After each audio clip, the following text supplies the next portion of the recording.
menarik ya kalau bicara tentang perselingkuhan ya. Dan ternyata perselingkuhan itu bukan hanya terjadi di luaran gitu ya, tetapi juga ternyata terjadi di antara orang Kristen. Dan sekarang semakin banyak, bahkan kita juga mendengar ya bahwa bukan hanya di antara jemaat gitu ya, tetapi ternyata juga hamba-hamba Tuhan yang besar kemudian jatuh di dalam perkara perselingkuhan. Dan ternyata Alkitab juga sudah mencatat.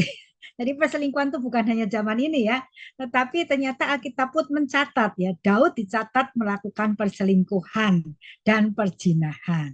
Ya, jadi ada contoh, bahkan Alkitab pun di Alkitab pun ada contohnya gitu.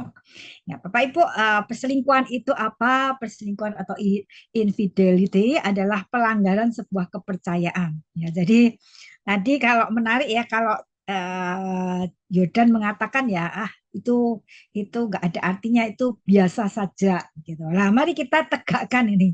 Perselingkuhan itu apa? Perselingkuhan itu bukan hanya main-main ya, tetapi perselingkuhan itu adalah pelanggaran dari sebuah kepercayaan ya, di mana kita saling mempercayai bahwa kamu itu setia, tidak akan ke kanan, tidak akan ke kiri. Maka kalau salah satunya ada yang ke kiri, itu berarti adalah satu pelanggaran kepercayaan ya. Kemudian pengkhianatan terhadap suatu hubungan di mana masing-masing sudah komitmen, ada eksklusivitas ya antara suami istri, maka ketika eksklusivitas itu terbuka, yaitu terjadi pengkhianatan di situ, gitu ya. Kemudian pemutusan sebuah kesepakatan ya, di dalam pernikahan kita berjanji ya di hadapan Tuhan, ada janji bahwa akan setia sampai maut memisahkan. Berarti ketika terjadi perselingkuhan itu berarti terjadi pemutusan kesepakatan. Ya, jadi kalau kita melihat definisi ini, Bapak Ibu atau teman-teman, ya perselingkuhan itu bukan hanya sesuatu main-main yang bisa kemudian sehari dilupakan begitu ya. Tetapi ternyata perselingkuhan itu adalah sesuatu yang sebetulnya sangat sangat pelanggaran yang sangat berat ya. Ya, karena itu ada pelanggaran sebuah kepercayaan, pengkhianatan sebuah hubungan dan pemutusan ke sebuah kesepakatan. Ya, jadi berharap kita tidak menganggap perselingkuhan itu biasa-biasa saja atau sesuatu yang tidak serius, ya. Tetapi pernikahan, kalau kita lihat definisi ini, perselingkuhan adalah sesuatu yang amat sangat serius. Ya. Kemudian perzinahan, ya, perzinahan atau adultery itu pelanggaran terhadap perjanjian dengan pasangan yang diklaim berkaitan dengan eksklusivitas, hubungan emosi dan seksual. Ya, jadi hubungan seksual itu adalah eksklusif ya, hanya ada suami istri aja, tidak ada pihak lain. Gitu. Maka ketika ada perzinahan itu adalah pelanggaran perjanjian. Ya. Oke, itu saya memberikan definisi yang mungkin menyamakan persepsi kita ya. Bapak Ibu, perselingkuhan, bentar. Perselingkuhan itu biasanya melibatkan ya paling tidak satu di antara tiga unsur yang berikut. Yang pertama kerahasiaan. Ya biasanya kan nggak ada ya orang yang jelas-jelas ngomong kepada pasangannya, ah, minta pamit ya, mohon izin ya, saya berselingkuh. Ya, tentu tidak seperti itu ya yang biasanya. Tentu ada kerahasiaan ini. Kerahasiaan menyimpan uh, hubungan tersebut. Ya, kemudian ada kedekatan emosi dan ada ketertarikan seksual. Ya, jadi paling tidak melibatkan tiga hal ini. Ya, Bapak Ibu, kalau kita berbicara perselingkuhan ada beberapa jenis ya. Untuk perselingkuhan emosi, perselingkuhan seksual, kemudian perselingkuhan emosi dan seksual. Kita akan bahas satu-satu. Perselingkuhan emosi itu adalah perselingkuhan di mana di dalamnya itu terjadi berbagi ya, saling berbagi kehidupan batin dengan orang lain yang seharusnya hanya dengan pasangannya. Jadi hal-hal yang seharusnya itu diceritakan kepada pasangan, kemudian relasi emosi yang seharusnya dekat dengan pasangan itu disampaikan, berbaginya sudah tidak dengan pasangan tetapi kepada selingkuhannya ini. Kemudian telah melewati batas persahabatan. Ya, jadi biasanya kemudian menjadi cinta romantik karena sudah mengalami kedekatan, ketergantungan secara emosi. Jadi kalau secara emosi sudah timbul kerinduan, ya rasa kangen, kemudian rasa kehilangan ketika tidak hadir, ya. Jadi secara emosi sudah mempengaruhi ini, ya. Kemudian menanti-nanti dan lain sebagainya. Kemudian mencari jarak, menciptakan jarak emosi dengan pasangan utama sehingga pasangan utama terabaikan atau ditolak secara emosional. Ya, perselingkuhan emosi ini jadi ini adalah jenis perselingkuhan yang belum sampai kepada perjinahan ya. Jadi tidak ada hubungan seks. Nah, beberapa yang saya ada yang saya hadapi orang demikian, orang ini yang berselingkuh ini sebetulnya sudah berselingkuh secara perselingkuhan emosi, tetapi tidak mengakui itu sebagai perselingkuhan gitu ya. Dengan alasan apa? Enggak kok, saya cuma ketemu-ketemu aja, saya cuma chat-chat saja, kami enggak berselingkuh kok, begitu. Kemudian karena kami tidak melakukan hubungan seks gitu, kami hanya dekat saja gitu. Nah, eh, di yang ketiga ini yang bisa menjadi ceknya ya, apakah dia sudah berselingkuh secara emosi atau tidak. Ini yang ketiga ini yang menjadi ceknya. Menciptakan jarak emosional dengan pasangan utama sehingga pasangan utama terabaikan atau ditolak secara emosional. Jadi cara ngeceknya, saya sudah berselingkuh secara emosi atau belum, itu dicek dibandingkan dengan pasangan yang sebetulnya dengan pasangan utamanya ya. Misalnya yang berselingkuh laki-laki gitu ya, bandingkan dengan istrinya. Secara emosi saya lebih dekat, lebih merindukan, lebih membutuhkan istri saya atau saya lebih dekat dengan perempuan ini gitu. Ya, kalau kemudian itu kemudian sudah membedakan belum? Ya, jadi hubungan saya dengan pasangan dengan istri saya sudah menjadi ada jarak enggak? Gitu ya. Ya, ini untuk ngeceknya apakah saya sudah kalau orang berkatakan saya nggak selingkuh kok, saya cuma teman-teman dekat. Gitu. Ya, boleh ngecek dari yang ketiga ini ya. Kalau mulai itu ada jarak yang beda, sudah membedakan hubungan secara emosi dengan istri saya sudah berbeda, gitu ya. Dan secara emosi saya sudah dekat dengan dia, maka itu sudah perlu mengakui gitu ya bahwa saya berselingkuh secara emosi, gitu ya. Oke. Kemudian perselingkuhan secara seksual, ini jelas ya perselingkuhan yang melibatkan hubungan fisik secara seksual satu malam atau berkelanjutan.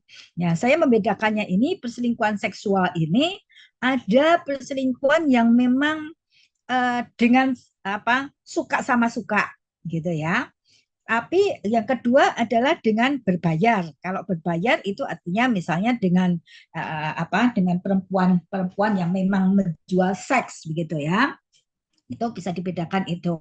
Nah, kemudian perselingkuhan seksual ini ada yang hanya dengan satu pasangan saja gitu.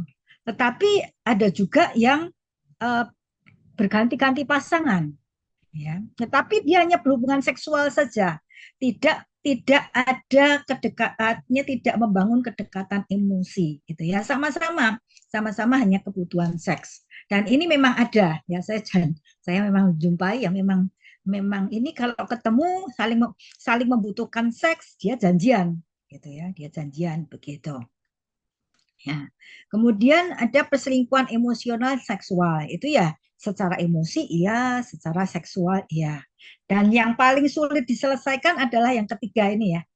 Kalau sudah ada hubungan emosi gitu, kemudian sudah ada hubungan seksual, sudah ada ketergantungan secara emosi, sudah ada ketergantungan secara seksual, ini kalau secara yang selama ini saya hadapi, inilah yang paling sulit untuk diselesaikan.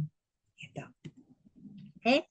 Nah, kemudian jenis perselingkuhan bisa dibedakan juga perselingkuhan satu malam saja, yaitu udah satu malam habis itu lupa begitu ya. Ini biasanya kadang-kadang terjadi kepada orang-orang yang sering tugas keluar daerah gitu ya, tugas keluar daerah, kemudian di tempat kota itu kemudian dia janjian dengan orang, ya udah berselingkuh berhubungan seks saat itu saja. Ya, kemudian nanti Sudah nggak, habis itu nggak ada hubungan gitu ya. Kemudian mungkin dia kota lain, dia begitu juga hubungan seks begitu. Sudah selesai. Jadi tidak ada relasi apa-apa sesudah itu, gitu ya. Nah, orang yang mungkin yang melakukan perselingkuhan yang ini mungkin yang tidak merasa merasa apa ya, nggak salah, saya nggak ada kedekatan kok bisa seperti itu gitu ya, karena memang tidak ada kedekatan emosi dan dia hanya kebutuhan seksual saja gitu. Nah, kemudian kecanduan perselingkuhan. Dan ternyata ini ada loh tipe-tipe orang yang memang kecanduan perselingkuhan gitu. Jadi misalnya dia udah berselingkuh, ketahuan gitu ya, beres. Ternyata berselingkuh lagi, ketahuan, beres lagi, berselingkuh lagi. Ternyata ada yang berulang begitu. Dan ini ada ya. Dan bermacam-macam ini sebetulnya penyebabnya bisa bermacam-macam ya. Bisa memang dia berjiwa petualang atau bisa juga karena apa? Ini butuh penghargaan ya gitu ya. Ketika dia bisa mendapatkan orang lain itu dia merasa merasa berharga gitu ya. Kalau laki-laki ya merasa jantan lah begitu ya. Kemudian dia adalah perempuan lain lagi, ya dia pengen menaklukkan, menaklukkan lagi, ya sehingga karena dia punya masalah di dalam keberhargaan dirinya, gitu ya, sehingga itu bisa perselingkuhan ini untuk mengatasi kebutuhan dirinya akan keberhargaan ini tadi bisa terjadi seperti itu.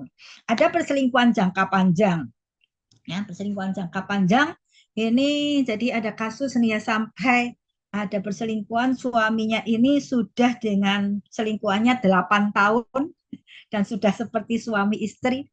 Ternyata istrinya nggak tahu selama 8 tahun ini ada itu sudah 8 tahun gitu. Ya, jadi ada juga kasus-kasus yang sampai jangka panjang dan punya anak sampai kemudian pasangannya nggak tahu.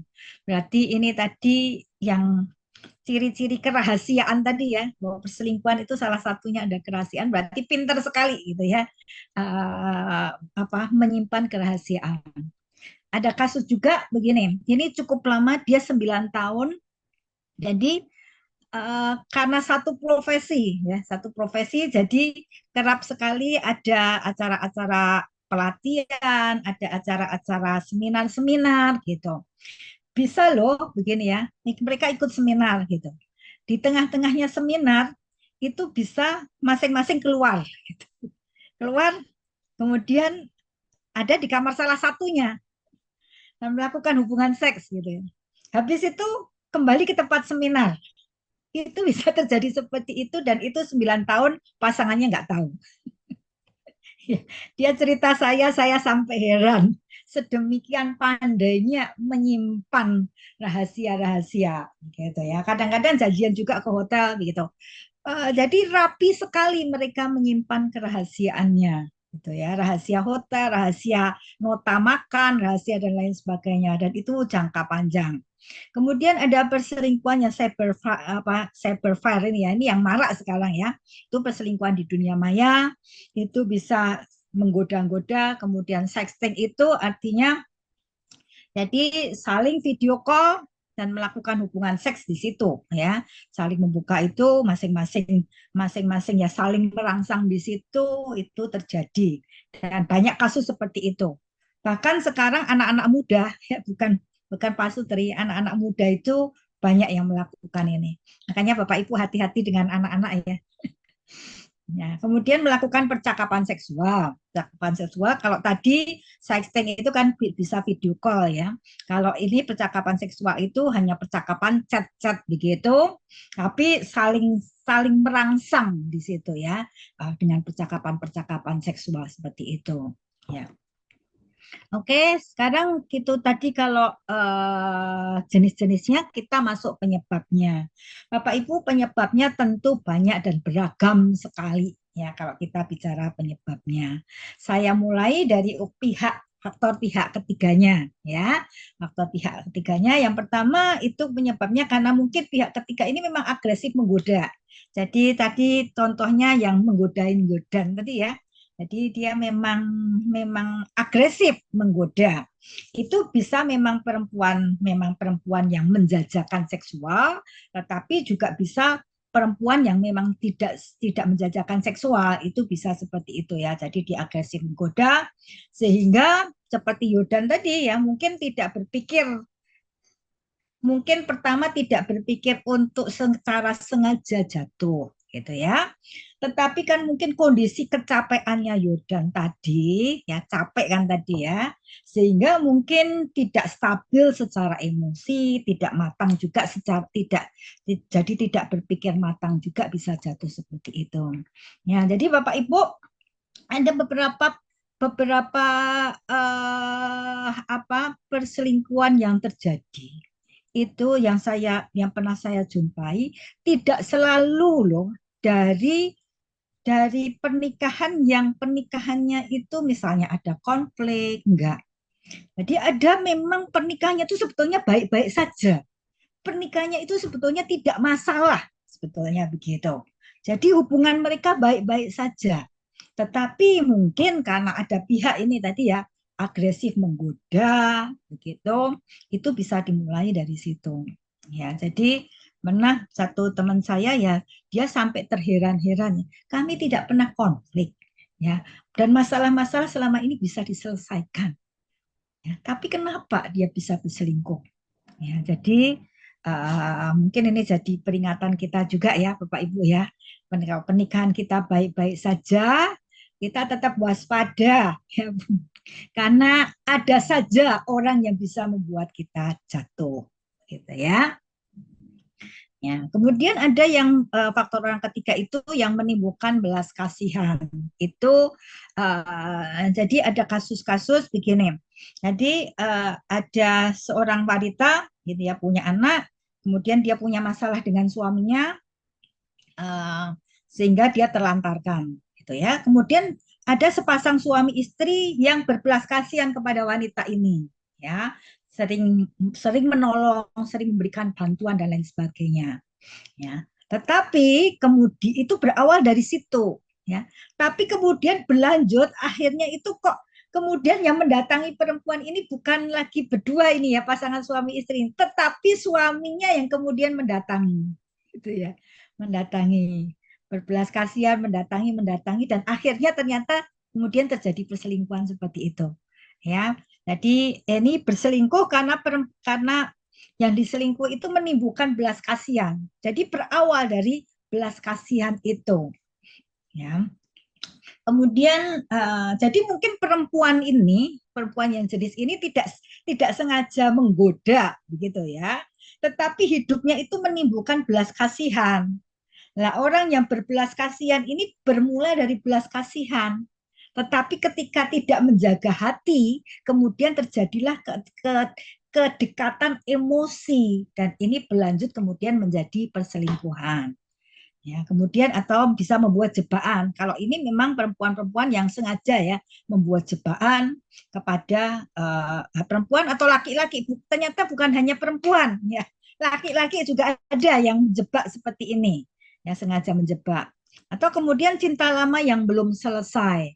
Ya, jadi ada kasus cinta lama yang belum selesai waktu berpacaran kemudian dia diputuskan oleh seorang laki, diputuskan oleh pacarnya ini tidak ada kejelasan kenapa begitu ya, kenapa ini diputuskan ya.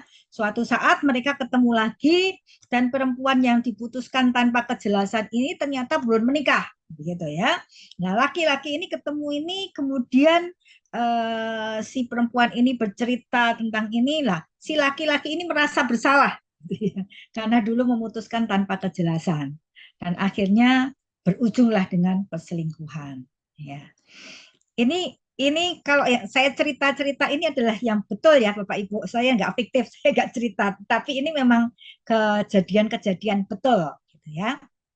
Ya, itu tadi dari faktor orang ketiga gitu ya. Kalau sekarang dari pelaku ya. Pertama bisa iseng.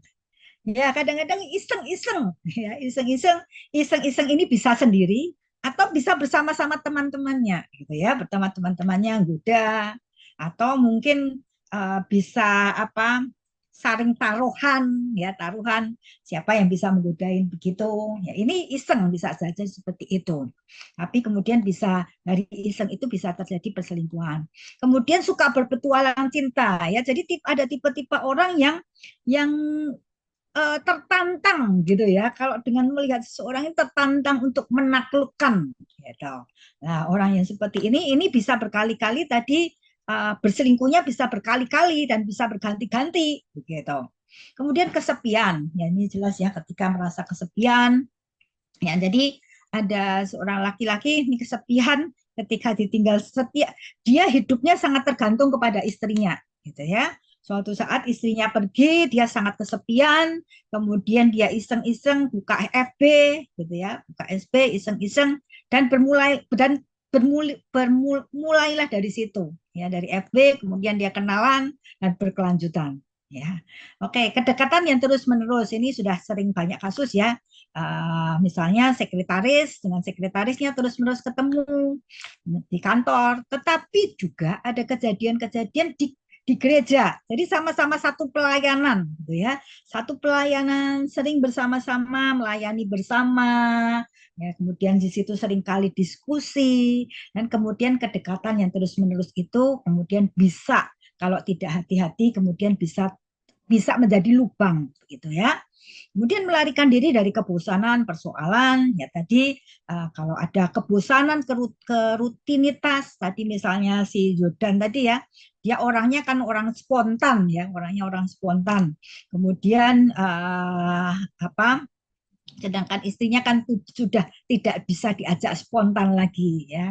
Kemudian menimbulkan kebosanan, dia bisa melarikan diri seperti ini. Tetapi juga bisa kebosanan-kebosanan lain ya. Misalnya kita bosan dengan pekerjaan kantor yang rutin, bosan seperti itu, ingin melarikan diri ya bisa melarikan dirinya dengan perselingkuhan. Kemudian melarikan diri dari persoalan ya, misalnya punya persoalan dengan rumah ya, istrinya dominan gitu, istrinya nggak pernah menghargai dirinya gitu ya, istrinya merendahkan. Nah, dia tidak menyelesaikan dengan persoalan persoalan dengan istrinya dengan baik, tetapi dia melarikan diri dengan berselingkuh gitu ya. Kemudian pemenuhan kebutuhan, perhatian, penghargaan, penerimaan, kepercayaan. Ya, kalau ini bisa tidak didapatkan, tadi ya ada diskusi tadi Jordan tadi juga ya, latar belakangnya keluarganya seperti itu gitu ya, sehingga dia mungkin butuh kebutuhan di dalam dirinya adalah perhatian. Kalau dulu istrinya bisa memenuhkan kebutuhan itu, tetapi sekarang karena ada anak, istrinya sudah tidak bisa memenuhi seperti dulu gitu ya, sehingga dia mencari pemenuhan keperhatian kepada orang lain, penghargaan ya, penghargaan. Bapak Ibu bisa lihat ya, kadang-kadang orang itu berselingkuhnya dengan orang yang misalnya ya seorang suami berselingkuh dengan seseorang perempuan. Yang banyak kita lihat yang kadang-kadang membuat heran, selingkuhannya itu kualitasnya lah kalau kita bisa sebut ya, kualitasnya itu lebih rendah dari pasangannya, dari istrinya. Sehingga kita heran, istrinya juga jadi heran ya, apa kurang, kenapa sih dia berselingkuh juga dengan perempuan seperti itu, aku kurangnya apa gitu ya, kadang-kadang seperti itu. Nah, ya karena mungkin dengan istrinya yang lebih tinggi dari dia, dari semuanya, ya dia tidak bisa mendapatkan penghargaan itu dari istrinya. Tetapi ketika ada perempuan yang mungkin levelnya lebih rendah, ya level lebih rendah itu lebih bisa menghargai si laki-laki ini dengan lebih menghargai, ya. Jadi dia merasa diterima, merasa dihargai, ya. Sehingga kadang-kadang si pasangan selingkuh ini kualitasnya lebih rendah dari pasangan yang sesungguhnya gitu ya. Kemudian seks ya. Kebutuhan seks ketika itu tidak terpenuhi oleh pasangan itu bisa mencari pemenuhan kepada yang lain. Kadang-kadang ada perselingkuhan itu terjadi ketika si istri ini sedang hamil ya, karena mungkin tidak terpenuhi kebutuhan seksnya sehingga ini mencari kebutuhan seks pada perempuan lain. Ya, kecanduan pornografi itu bisa juga membuat dia karena istrinya atau suaminya ya tidak memenuhi seperti yang ada di pornografi, ya dia atau tidak mau diajak ya seperti yang di pornografi, ya dia mencari pasangan selingkuhan untuk bisa mengeksplor apa yang dilihat dari pornografinya itu. Ya, kemudian cinta lama yang belum selesai, ini seperti saya tadi sudah sampaikan, cinta lama yang belum selesai itu bisa, ya, yang banyak ngetren kan sekarang reuni-reuni ya. Dan reuni-reuni itu ternyata ada beberapa yang kemudian justru perselingkuhannya dimulai dari situ. Ya, kalau dulu misalnya waktu zaman SMP ya, kita laki-laki ini tidak berani SMP atau SMA lah, tidak berani mendekati perempuan itu karena tidak punya apa-apa, tidak pede ya. Kemudian sekarang reuni kondisinya sudah mantap, ya pekerjaannya mantap, punya segala sesuatu, ya sehingga lebih berani untuk menggoda-goda, gitu ya. Kadang-kadang di reuni-reuni itu yang terjadi kan juga karena teman-temannya macok, oke ya, macok oke itu apa ya? Ngingat-ngingatkan masa lalu terus diingat-ingatkan gitu ya. Kamu dulu sama ini tuh, kamu dulu seneng sama ini tuh. Ya itu kadang-kadang bisa membuat cinta lama ini kembali berkembang ya dan bisa terjadi di situ perselingkuhan dimulai dari situ. Ya, itu beberapa penyebab Bapak Ibu dan tentu Bapak Ibu bisa menemukan lagi penyebab-penyebab yang lain ya. Tentu beragam sekali penyebabnya. Ya, sekarang Bapak Ibu kita akan masuk dalam pintu masuknya perselingkuhan itu dari mana saja. Bapak Ibu, perselingkuhan itu tidak tiba-tiba, kecuali tadi yang iseng tadi ya kayak Yodan tadi ya itu tiba-tiba ya. Tetapi perselingkuhan itu yang jangka panjang itu kadang-kadang tidak terjadi dengan tiba-tiba, tapi dimulai dengan tindakan-tindakan yang tampaknya sederhana dan tidak berbahaya. Karena tidak berbahaya dan sederhana itu kadang-kadang kita enggak akan selingkuh, enggak akan selingkuh. Enggak, oh cuman gini aja kok gitu ya. Nah, itu dimulai bisa dengan apa flirting, goda-godain ya. Entah itu di kantor, entah itu di gereja atau itu entah di sosmed, goda-godain. Wah, hari ini kamu cantik sekali loh gitu ya. Atau wah kamu ganteng sekali hari ini. Ya cuman gitu aja atau mungkin yang goda apa wah bajumu bagus atau apa ya pokoknya bentuk goda-godaan atau puji-pujian seperti itu. Nah mungkin kadang-kadang kita nggak apa-apa, kita sih nggak apa-apa gitu ya. Tetapi belum tentu loh lawannya itu. Ya, lawannya yang mendengar pujian itu kan kadang-kadang bisa kalau dia nggak pernah dipuji gitu ya. Nah, kadang-kadang itu kan jadi bisa gede rasa ya, jadi bisa gede rasa. Sehingga dia kemudian yang gede rasa ini kemudian bisa kemudian memberikan perhatian khusus atau mulai menggoda-goda dan lain sebagainya. Padahal kita mulai tidak dengan apa-apa gitu. Ya, kemudian curhat tentang masalah pribadi. Ini yang banyak ya Bapak Ibu yang terjadi ya. Mulai dengan curhat-curhat. Kok kemudian kita merasa, wah kok didengar ya, kok ditanggapi dengan baik ya. Kalau pasangan saya itu saya cerita apa aja dia cuman tetap lihat lihat HP. Atau kalau saya baru cerita sedikit aja pasangan saya sudah ngomong gitu aja kok dipikirin. Ya, nah, seperti itu. Nah, ini kalau dengan ini kok didengar ya, kok diresponi ya, kok ngeklik ya. Ya bisa seperti itu. Dan paling paling berbahaya kalau kita sudah mulai menceritakan pasangan kita masing-masing. Itu sudah mulai berbahaya. Artinya itu sudah mulai langkah yang lebih membahayakan lagi kalau kita ceritakan pasangan kita. Apalagi kalau menceritakan seksualitas kita dengan pasangan. Itu jauh lebih bahaya lagi. Gitu ya. Kadang-kadang kita merasa nggak apa-apa gitu, tapi itu titik rawan.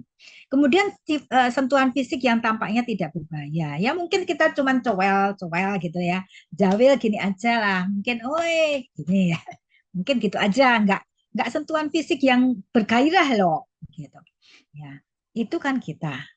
Tapi kan kita nggak tahu orang yang kita gituin itu bagaimana ya.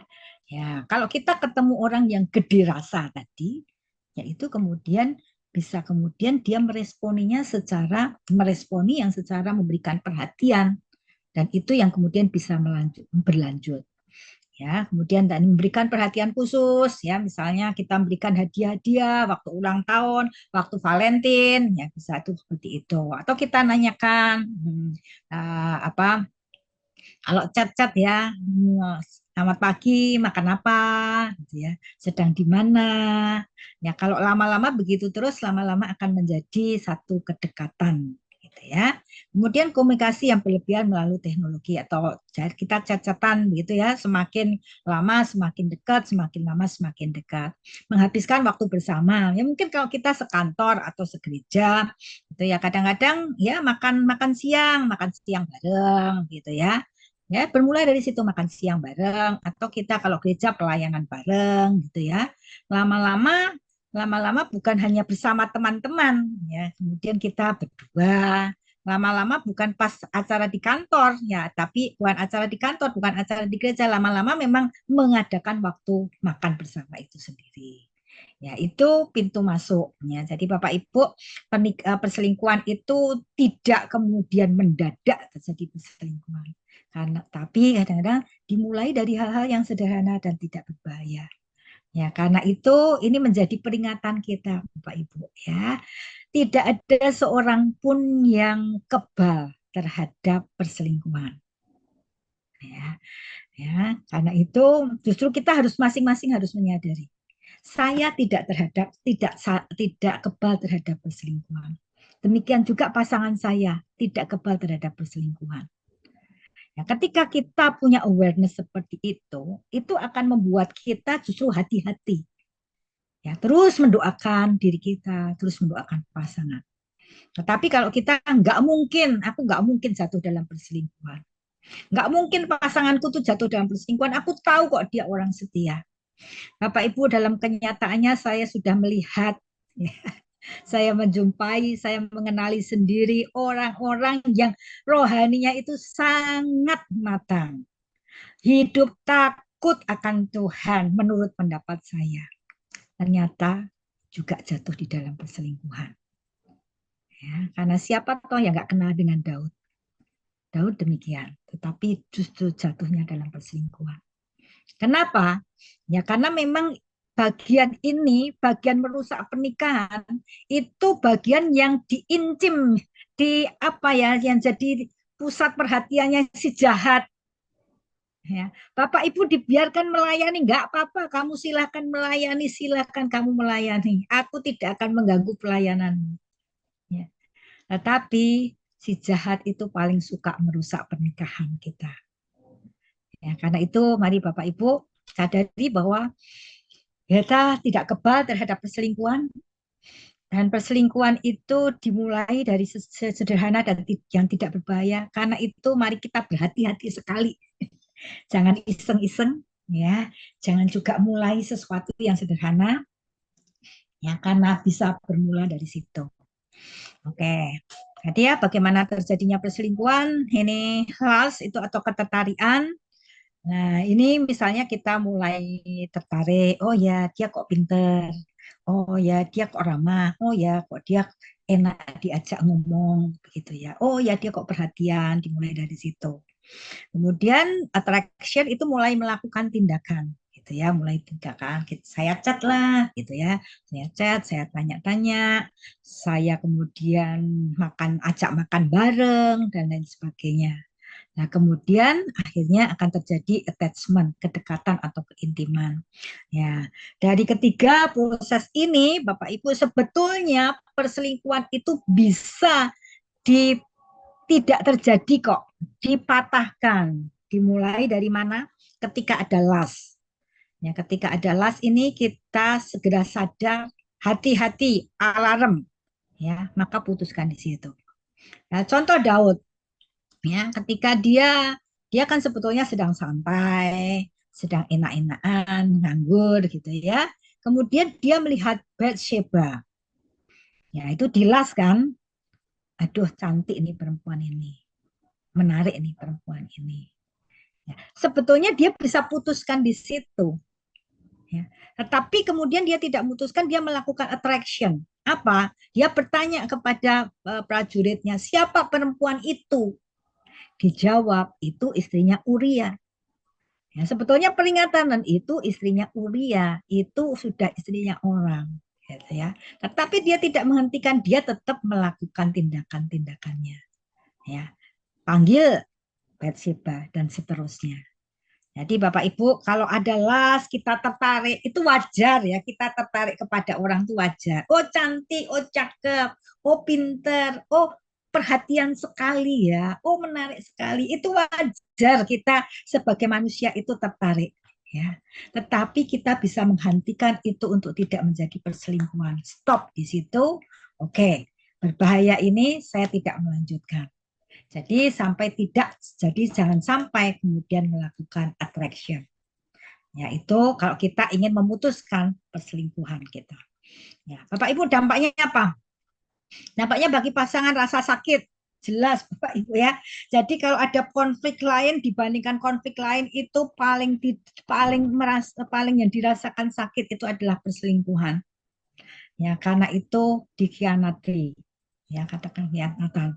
Dan itu sakitnya sekali. Nah, dan kalau saya menjumpai ya laki-laki yang istrinya berselingkuh gitu ya dibanding yang suami berselingkuh itu ternyata kemarahannya lebih besar loh seorang suami yang istrinya berselingkuh ya karena merasa harga dirinya sangat diinjak-injak ya, jadi perasaan sakit marah kemudian hilang kepercayaan ya biasanya yang sudah ada terjadi perselingkuhan ini kemudian sangat kehilangan kepercayaan ya kemudian akibatnya apa posesif itu apa kayak tadi ya kemudian di HP-nya kemudian diliatin kemudian dia bisa jadi seorang detektif ya kemudian bisa semua hal apa bisa semuanya dicari-cari begitu ya.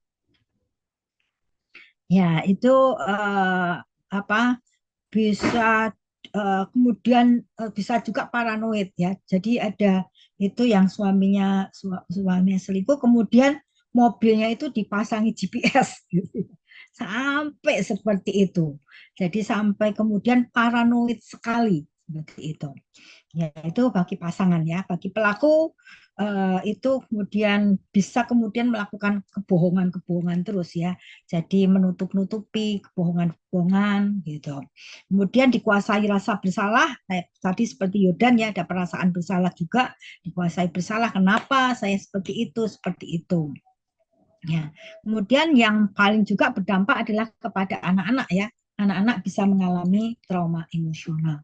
Jadi Bapak Ibu dampak daripada perselingkuhan ini ternyata sangat membekas ya. Entah itu perselingkuhan karena iseng atau perselingkuhan yang memang disengaja yang kemudian lama itu sangat sangat berdampak kepada hilangnya kepercayaan. Dan biasanya sulit sekali ya untuk bisa kemudian pulih seperti semula itu sulit sekali. Ya, jadi kalau kita lihat dampak seperti ini, Bapak Ibu, mari kita putuskan ya Bapak Ibu, lebih baik tidak berselingkuh ya, supaya harus mengalami dampak yang sedemikian. Ya, jadi lebih baik putuskan. Saya berjanji untuk apapun juga yang terjadi di rumah tangga saya tidak akan berselingkuh. Gitu ya, karena kalau sudah ada terjadi perselingkuhan, kita tidak akan bisa kembali seperti semula. Tetap akan ada retak-retak ya. Oke, kemudian apa firman Tuhan yang katakan Maleakhi 2:14-16 dan kamu bertanya oleh karena apa? Bentar ya. Oleh karena Tuhan telah menjadi saksi antara engkau dan istri dari masa mudamu terhadap siapa engkau telah berlaku tidak setia, padahal dialah teman sekutumu dan istri perjanjianmu. Bukan Allah yang esa menjadikan mereka daging dan roh, dan apakah yang dikehendaki dari kesatuan itu? Keturunan ilahi. Jadi jagalah dirimu, janganlah dan janganlah orang tidak setia terhadap istri pada masa mudanya. Sebab aku membenci perceraian firman Tuhan Allah Israel, juga orang yang menutupi pakaiannya dengan kekerasan. Firman Tuhan semesta alam, maka jagalah dirimu dan jagalah berkhianat. Dan janganlah berkhianat. Ya, firman ini dengan menegaskan ya bahwa teman hidup kita itu teman sekutu dan teman seperjanjian. Jadi Bapak Ibu apapun keadaan pasangan Bapak Ibu, ya pasangan Bapak Ibu itu ada teman sekutu Bapak, teman sekutu. Dan itu adalah teman seperjanjian kita. Kita sudah berjanji di hadapan Allah. Apapun keburukan pasangan kita, ya kita harus megang apapun perubahan-perubahan yang terjadi pada pasanganku, dia adalah teman sekutuku. Dia adalah teman seperjanjianku. Itu yang harus kita ingat. Maka kemudian peringatannya Allah, Tuhan mengatakan bahwa jaga diri, ya, jangan sampai tidak setia dengan istri atau suami pada masa muda. Ya, dan diingatkan jangan bercerai. Ya, bercerai di sini bukan jadi Bapak Ibu, perceraian itu sebetulnya kan bukan hanya soal kita diceraikan di catatan sipil, ya. Itu tuh hanya secara formalitas. Tetapi sebetulnya ketika kita sudah berselingkuh, maka yang sebetulnya dua menjadi satu, itu sebetulnya sudah dipisahkan. Jadi ketika kita berselingkuh, itu sebetulnya kita sudah bercerai. Sebetulnya. Hanya secara catatan sipil saja belum. Kita sudah bercerai karena yang seharusnya melekat menjadi satu ini sudah dipisahkan oleh orang lain. Ya, jadi sebetulnya kalau kita lihat dari firman Tuhan ini, perselingkuhan itu nggak main-main ya Bapak Ibu. Perselingkuhan ini sebetulnya sudah suatu perceraian kalau kita melihat. Karena sudah tidak ada kelekatan emosi. Ya, kemudian kalau kita sampai berzina itu juga sudah artinya sudah tidak ada kesatuan lagi satu daging. Ya, maka firman Tuhan mengatakan, jagalah dirimu dan janganlah berkhianat. Ya, Ibrani mengatakan, hendaklah kamu semua hormat terhadap kawinan dan janganlah kamu mencemarkan teman hidup, tempat tidur, sebab orang-orang sudah dan pezina akan dihakimi Allah.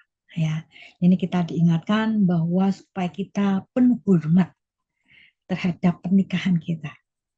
Ya, apapun kesulitan pernikahan kita, apapun perubahan pasangan kita, mari kita tetap hormat terhadap perkawinan kita. Dan jangan sekali-kali mencemarkan tempat tidur kita. Jangan sampai sekali kita melakukan perzinahan. Karena itu mencemarkan teman hidup kita. Dan apa kata firman Tuhan? Dan pezina itu akan dihakimi Allah.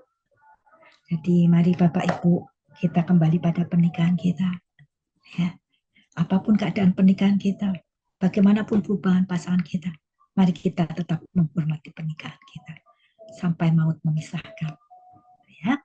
Ya, sekarang bagaimana kita mencegah? Ya, kalau ada masalah Bapak Ibu komunikasikan pertama dengan pasangan. Ya, percayai pasangan itu, komunikasikan. Jangan sampai orang lain lebih tahu daripada pasangan kita. Ya. Kemudian Bapak Ibu buatlah kesepakatan dengan pasangan tentang batas-batas berelasi dengan pihak lain. Ya, bisa diskusi ya. Mah, apa yang kau inginkan, batas-batas supaya saya tidak terlalu jauh dengan perempuan. Ya. Pak, apakah yang kamu inginkan supaya saya juga tidak terlalu jauh dengan orang laki-laki. Ya, buat persetujuan batas-batasnya. Ini contoh misalnya ya. Oke, jadi kita paling malam jam 10, setelah jam 10 atau jam 10 kita jangan chat ya dengan lawan jenis ya. Misalnya ya. Atau contoh lain, terserah Bapak Ibu buat kesepakatan itu untuk menjagai supaya bisa saling memagari. Kemudian mendisiplin dan kontrol diri terhadap batas tadi. Batas yang dibuat apa? Ya, kontrol dengan batas-batas itu. Misalnya tadi ya, oke, kalau saya tugas berdua atau apa, ya saya akan misalnya saya akan cerita apapun yang terjadi atau apa kalau saya akan makan berdua, ini saya akan minta izin kepadamu. Apapun ya, itu terserah Bapak Ibu yang buat batas. Ya, kemudian libatkan pasangan dalam relasi dengan lawan jenis. Kalau sebisa mungkin, ya, Bapak Ibu bisa dengan pasangan berdua pergi berdua. Ya, misalnya pelayanan kalau bisa berdua itu lebih baik pelayanan berdua. Kalau ada acara-acara bisa melibatkan istri, libatkan atau libatkan suami, libatkan suami. Ya, kemudian saling berbagi, mengingatkan dengan pasangan kalau ada godaan coba cerita. Atau kalau mulai deg-degan lah ya, kita mulai tertarik dengan orang lain gitu ya. Ya bisa saja kan? Kita manusia bisa saja ya, kita kemudian tertarik deg-degan dengan orang lain, kita bisa mulai bercerita pada pasangan kita. Ini kok saya mulai ada rasa ya dengan itu. Tapi saya nggak mau jatuh dalam perselingkuhan. Saya cerita kepadamu, gitu ya. Nah, kemudian pasangannya terima itu, jangan terus justru, oh hati-hati ya, kamu awas ya, kamu ya, kalau berselingkuh. Nah, itu enggak ini ya, tapi coba hargai. Oke Pak, terima kasih, kamu sudah jujur. Saya tahu nih nggak mudah nih ya kamu menghadapi masalah ini. Ya, apa yang bisa saya bantu? Ya, saling membantu gitu ya. Oke, kemudian saling berbagi secara terbuka aktivitas. Ya, Bapak Ibu, passwordnya HP Bapak Ibu pasangannya tahu nggak? Ya, cek cek keterbukaan yang paling mudah itu adalah Bapak Ibu apakah masing-masing tahu passwordnya. Ya, itu cek kepercayaan yang paling mudah itu. Ya, kalau kita nggak ada apa-apa, kenapa harus password sih kepada pasangan kita? Ya, itu cek aja. Cek berarti seberapa sih saya mempercayai pasangan saya. Ya, oke. Kemudian eh, bagaimana ya apa merawat merawat itu melalui merawat pernikahan, mencegah melalui merawat pernikahan. Ya, Bapak Ibu saya ingatkan lagi tidak ada yang kebal terhadap perselingkuhan. Jadi bagaimana kita bisa mencegah? Ya, mari menghargai pasangan kita. Ya, masing-masing menghargai pasangan kita dengan menunjukkan apresiasi. Bapak Ibu belajar untuk bisa memuji, ya, belajar untuk bisa mengapresiasi apapun yang dilakukan pasangan, supaya pasangan itu mendapat penghargaan itu dari kita, gitu ya. Sehingga ketika dia sudah puas mendapat penghargaan dari kita, dia tidak akan mencari dari pihak lain. Kemudian waktu berkualitas, milikilah waktu bersama-sama untuk saling saling bisa berbagi. Ya, ini perlu komitmen ya. Kalau tidak sengaja disediakan, tentu tidak akan sulit untuk disediakan. Jadi memang komitmen. Oke, misalnya seminggu sekali kita jam segini kita akan bersama ini ya berdua berdua aja gitu ya, anak-anak dititipkan berdua supaya bisa saling punya waktu intim berdua. Komunikasi yang rutin, bicara perasaan, pengharapan, jangan hanya pah makan, mah aku nanti pulang lembur, jangan hanya itu, tetapi bercerita perasaan, pengharapan ya yang dari hati ke hati supaya ini terjadi keintiman secara emosi gitu ya. Kemudian jujur, transparan, menjaga kejujuran dan masing-masing jaga diri bahwa aku ini orang yang bisa dipercaya gitu ya. Nah, masing-masing seperti itu, jujur, belajar terbuka. Oke. Kemudian menyelesaikan. Kalau sudah kita jatuh, bagaimana menyelesaikannya? Rahasia perubahan adalah memfokuskan seluruh energi bukan untuk melawan yang lama, tetapi membangun yang baru. Artinya apa? Jangan berlama-lama kepada apa yang sudah dilakukan, ya. Tapi oke, yang sudah dilakukan seperti itu, oke. Mari kita bersama-sama. Pernikahan ini kan harus tetap jalan. Ayo kita semua energi kita curahkan kepada perbaikan ini. Ya, ini tidak mudah ya Bapak Ibu ya. Oke. Kemudian bagaimana menyelesaikannya? Ini bagi yang berselingkuh ya ambil keputusan untuk mengakhiri ya. Temukan temukan memang alasan pribadi kita. Jadi bukan karena istri saya marah, karena apa ya, tetapi temukan sendiri kenapa saya harus memutuskan ini. Gitu ya. Temukan. Misalnya ya karena ya, saya akan mengakhiri pernikahan, saya akan mengakhiri perselingkuhan ini karena saya sudah berjanji di hadapan Tuhan, saya akan setia sampai mati. Ya, supaya itu adalah keputusan saya pribadi, bukan karena ditekan-tekan istri atau suaminya, gitu ya. Bukan karena itu, tetapi saya mengambil keputusan ini. Kemudian tentukan tujuan pemulihan. Oke, kalau saya mau memulihkan saya untuk apa? Ya, misalnya saya mau memulihkan karena saya ingin kembali hidup bersama-sama suami, bersama-sama istri saya, membesarkan anak-anak saya. 1 menit ya. Kemudian ini yang ketiga, ini komitmen yang penting Bapak Ibu. Hapus, hilangkan semua kenangan, chat semua pemberian, hapus itu, buang, dua atau apa ya supaya tidak ada kenangan itu. Kalau penting yang perlu ada di blok ya, di blok semuanya supaya tidak mengganggu. Putuskan hubungan dengan jelas sama sekali. Ya, ini kadang-kadang masih men-scroll-scroll gitu ya. Si sosmed mau pengen tahu nih ya bagaimana keadaan karena kadang-kadang pengen itu. Lah stop itu semua. Kemudian hadapi ancaman si mantan selingkuhan. Ya, Bapak Ibu, yang saya pernah tangani itu yang sudah perselingkuhan emosi, ya. Itu misalnya nih ya, si suami berselingkuh dengan perempuan. Kalau sudah dekat sekali diputuskan, maka perempuan selingkuhannya ini kan tidak mudah kan, karena sudah terjadi kelekatan emosi. Dia kan akan patah hati kan. Nah, orang yang patah hati ini tidak akan diam saja, tidak akan terima. Dia akan mencoba terus menghubungi, melakukan pendekatan lagi supaya bisa ketemu lagi. Nah, pernah jadi yang saya tangani ini sudah si laki-laki ini sudah mencoba bangkit ya. Nah, tapi si perempuan ini kemudian terus gitu ya mendekati, mengusahakan dia jatuh lagi. Dia jatuh lagi seperti itu.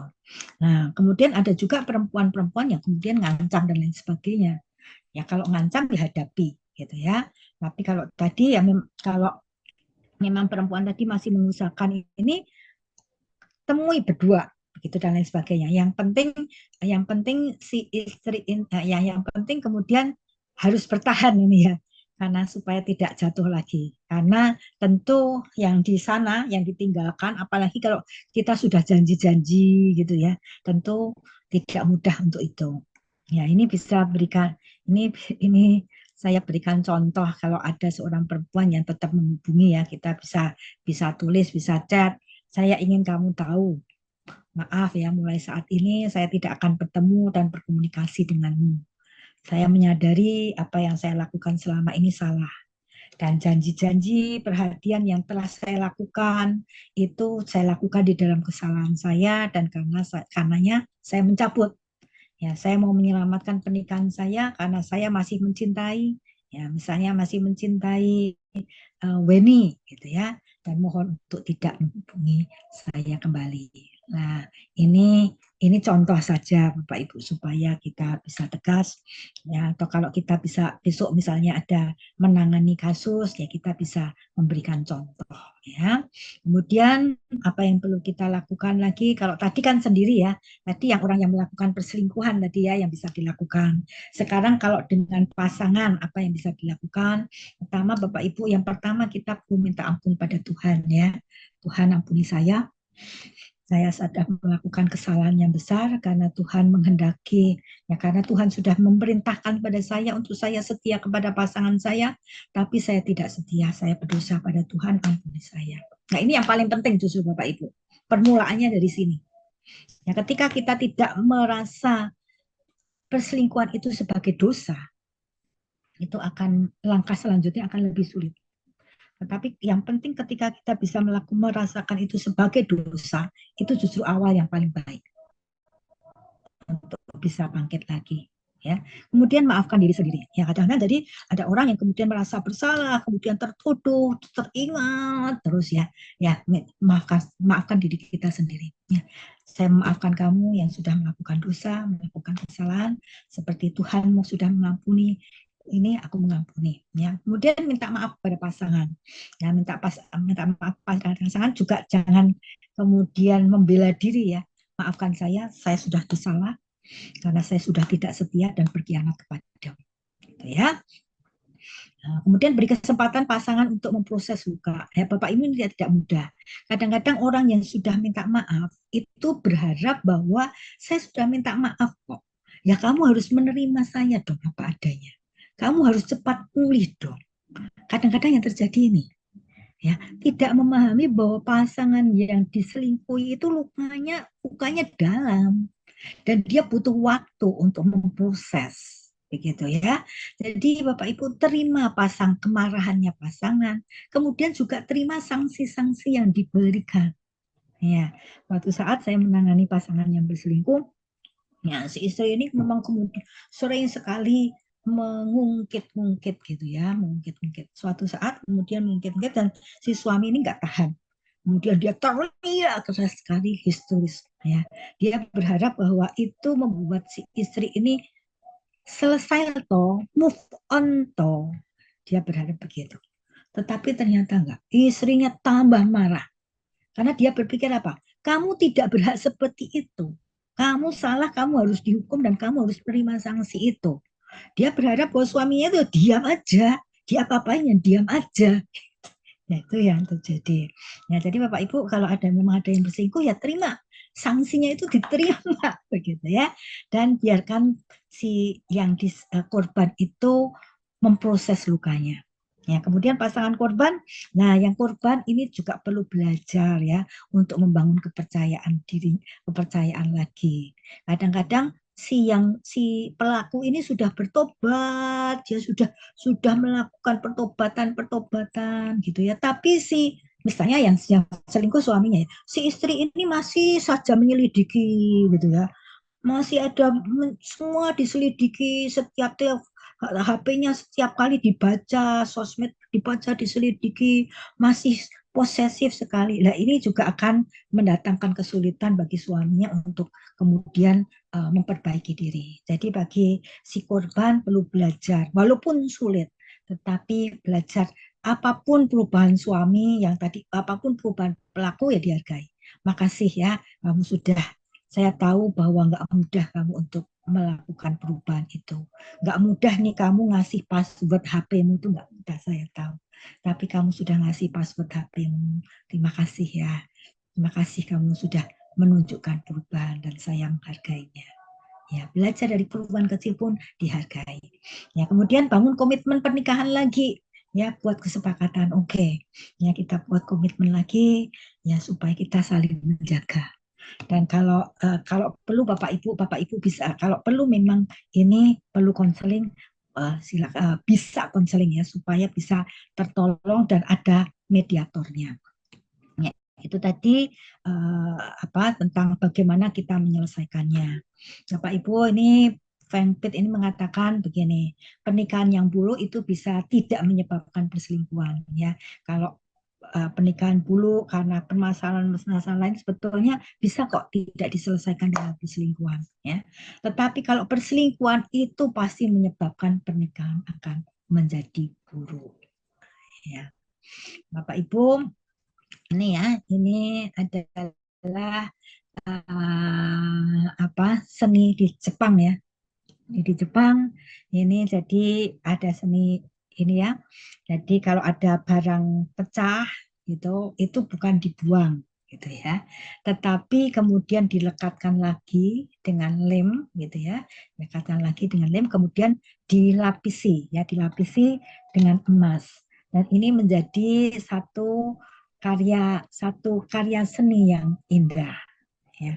Bapak Ibu jadi menemukan filsafatnya adalah menemukan keindahan di dalam ketidaksempurnaan. Ya Bapak Ibu, ketika terjadi perselingkuhan itu memang membuat pernikahan kita retak gitu ya. Dan itu memang sulit untuk bisa kembali kepada yang semula ya.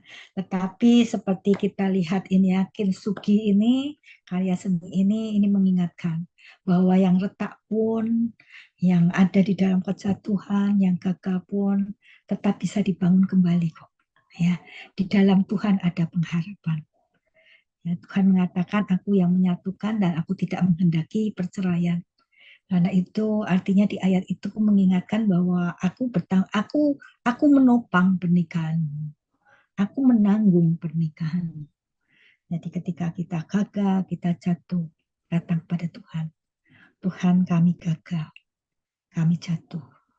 Dan kami tahu, kami tidak mampu membangunnya kembali. Tetapi kami datang kepadamu. Silahkan Tuhan, Engkau memulihkan kami dan membangun kami. Supaya pernikahan kami yang hancur, yang rusak, kembali menjadi sesuatu keindahan. Demikian Bapak Ibu, semoga apa yang kita pelajari saat ini, ya kalau kita belum pernah berselingkuh, yang mengingatkan jangan sampai berselingkuh, gitu ya. Tetapi kalau ada yang sudah berselingkuh, ya masih ada pengharapan bagi kita. Tuhan mampu memulihkan.